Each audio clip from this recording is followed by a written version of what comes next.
So ayan guys, ito yung surprise gift ni Awit sa kanyang asawa. Ayan, bago sila ikasal. Ito yung bagong bahay ni Awit guys na napundar. Ayan. Congrats agad Awit. Ayan.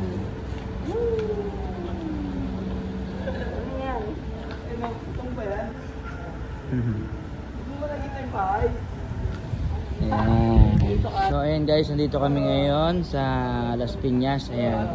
Ito yung bibiling bahay ni Awit Gamer. Ayan, medyo okay din, malaki-laki. Ayan o.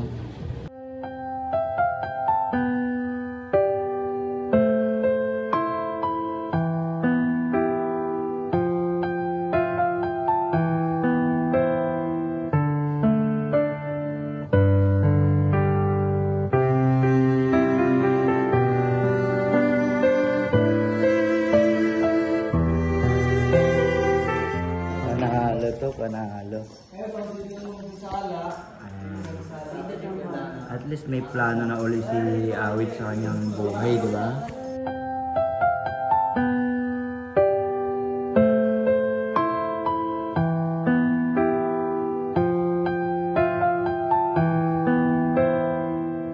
Pare, ano masasabi mo kay Awit ngayon? Nakakatawa Speechless na. pare, speechless. Nakakatawa naman kasi nakabangon na uli. Na yung mga tao ni Awit, syempre. Ito na yung inyong bagong tirahan. Ano masasabi nyo kay Awit kasi nakabangon na? Grabe. Ano masasabi? Ang laki ng bahay. Ang laki ng bahay na. Tapos nag-swimming kami, may buffet pa. Tapos may bahay na ganito. Wow! Ganda, ganda guys.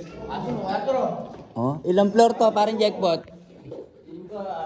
Apat? Fourth floor. Ang lawak. Pero, hindi ko alam kung cash to.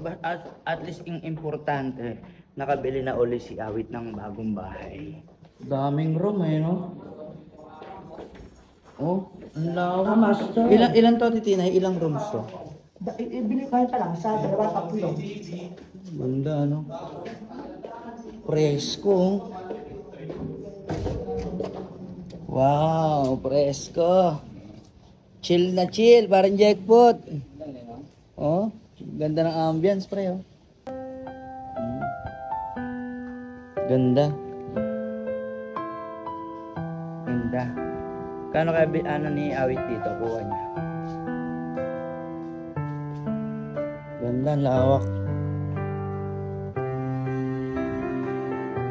Daddy, ito yung pangarap ko na may master bedroom. Ang ganda. Tapos dito yung yung mga... Master bedroom, parang ano? Ha? Ito yung mga sardinas, dito mayroon yung mga sardinas, tuna. Dilata. Ay, ang laki. Tapos ito yung CR na may dam. Itong ano, parang ka nasa hotel. O, bilhin mo na bukas. Ha? Bilhin mo na bukas. Titinay, lika. Uy, Titinay. Tara, bimbangan muna tayo habang wala. Tigilan mo nga ako. Ang ilan, laki ng bahay ni Awit ngayon, oh. Diba? So at least, hindi lahat galing sa bagoong to, guys. Hindi lahat galing sa bagoong, diba, bro? Yes. Yan. Sa hard work. Hard work lang. Hard work. Pagsisikap, syempre yung comment, nasa link. Nasa link. Ganda. Nakakatuwa naman.